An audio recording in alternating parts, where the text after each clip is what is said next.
Welcome back to my channel. হাজির হয়ে গেলাম নতুন একটি রান্নার ভিডিও নিয়ে। এখানে আমি প্যানে তেল দিয়ে প্রথমে ক্যাপসিকামকে দিয়ে দিয়েছি জুলিয়ান কাট করে। ক্যাপসিকামটা হালকা ভেজে নিচ্ছি 10 সেকেন্ডের মতো। এরপর দিয়ে দিলাম টমেটো। এখানে একটা টমেটোকে আমি দিয়েছি। আপনারা টমেটোটাকে ইচ্ছা করলে ব্লেন্ডারে পেস্ট করে দিতে পারেন, অথবা সরাসরি টমেটো কেচাপও ব্যবহার করতে পারেন।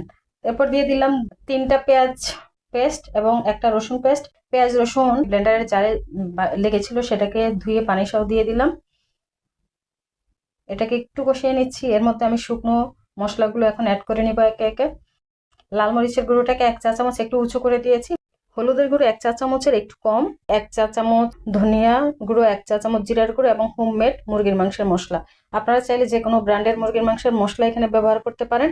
এরপর দিয়েছি 1 চা চামচ লবণ। মশলাটাকে আমি খুব ভালো মতো কষিয়ে নিচ্ছি। এখানে যে টমেটোটা ব্যবহার করেছি, টমেটোটা কিন্তু একটু পরে সিদ্ধ হয়ে পুরো গলে মিশে যাবে। আর সরাসরি ব্লেন্ড করে দিলে তো এমনি মিশে যেত। আমি এখানে যে ক্যাপসিকামটা ইউজ করেছি, ক্যাপসিকামের যে আলাদা একটা ফ্লেভার, মাংসের মতো আলাদা একটা টেস্ট আনবে। এবং ক্যাপসিকামটা কিন্তু এরকম লাল রঙের থাকবে, আস্তে আস্তেই থাকবে। তো আমি আগে থেকে মুরগির মাংসটাকে হলুদ লবণ মরিচ মাখিয়ে একটু ভেজে নিয়েছিলাম। সেই মাংসটা এর মধ্যে ঢেলে দিলাম। মশলাগুলোর সাথে মাংসটাকে খুব ভালো মতো কষাবো 2 থেকে 3 মিনিট। এর মধ্যে দিয়ে দিলাম 3টা মাঝারি সাইজের আলু। প্রত্যেকটা আলুকে আমি এখানে 6 পিস করে কেটেছি। আলুগুলো দিয়ে দেওয়ার পর আলু এবং মুরগির মাংস মশলার সাথে আমি আবারও 2 থেকে 3 মিনিট কষাবো।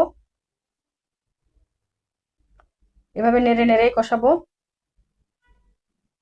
কষানোর উপরে কিন্তু মাংসের টেস্ট নির্ভর করে। অলরেডি একটা ফ্লেভার, সুন্দর একটা ফ্লেভার আসতে শুরু করেছে, যেহেতু এখানে হোমমেড চিকেন মশলাটা ইউজ করা হয়েছে। এছাড়া ক্যাপসিকাম দিয়েছি, ক্যাপসিকামের একটা ফ্লেভার আসছে।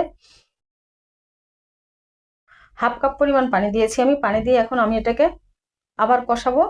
এর মধ্যে আমার আলুটাও সিদ্ধ হয়ে যাবে, মাংসটাও মোটামুটি সিদ্ধ হয়ে যাবে।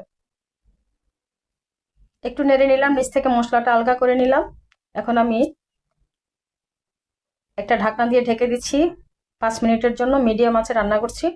5 মিনিট পর ঢাকনা তুললাম, পানিটা অলরেডি শুকিয়ে আসছে। এখন আমি আর ঢাকনা দিব না, এই অবস্থায় নেড়ে নেড়ে আবারও কষাতে থাকবো। এখন কিন্তু আমি চুলা রাসটা আর কমাচ্ছি না, মাঝারি আছে। এই অবস্থায় আমি নেড়ে নেড়ে কষাচ্ছি। আমার কষানো প্রায় হয়ে আসতেছে, দেখেন অলরেডি তেল বের হয়ে আসছে, পুরো মাংস থেকে কিন্তু তেল ছেড়ে দিয়েছে। আমার আলু মাংস সবকিছু কষানো হয়ে গিয়েছে, একদম ভালো মতো কষিয়ে নিলাম। এখন আমি যেহেতু এটা ঝোল রান্না করব একটু, তাই আমি এখানে দিয়ে দিচ্ছি 1 কাপ থেকে একটু বেশি পরিমাণ হালকা কুসুম গরম পানি। কুসুম গরম পানিটা দিয়ে আমি ঢেকে আবার 2-3 মিনিট রান্না করব। 2 থেকে 3 মিনিট রান্না করছি, এতে ঝোল খুব একটা কমবে না। আমার রান্নাটা কমপ্লিট, আমি চুলাটা বন্ধ করে দিয়েছি। অলরেডি দেখেন ঝোলটা কেমন রেখেছি, খুব বেশি ঝোলও রাখি নাই, আবার একদম শুকনোও করি নাই।